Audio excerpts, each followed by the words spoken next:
Programang ito ay rated SPG, striktong patnubay at gabay ng magulang ang kailangan.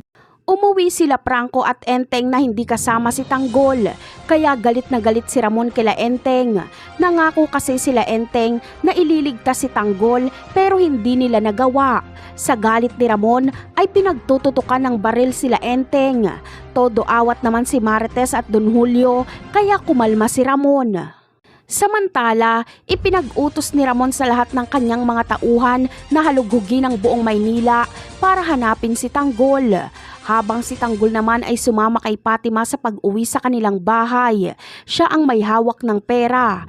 Ipinaliwanag ni Fatima na iniligtas siya ni Tanggol, kaya nagtanong si Paeng kung bakit yun ginawa ni Tanggol samantalang malaki ang atraso nila dito.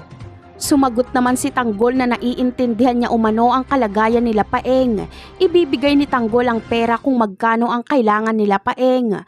Ang ibang pera ay ibabalik ni Tanggol kay Ramon. At nang sa ganon ay hindi na hanapin ni Ramon ang mga kidnapper. Uuwi si Tanggol ng mag-isa. Kailangan niyang makauwi agad dahil alam niyang galit na si Ramon at siguradong pag-iinitan sila Enteng. Sa pag-uwi ni Tanggol ay si Marites ang sasalubong sa kanya.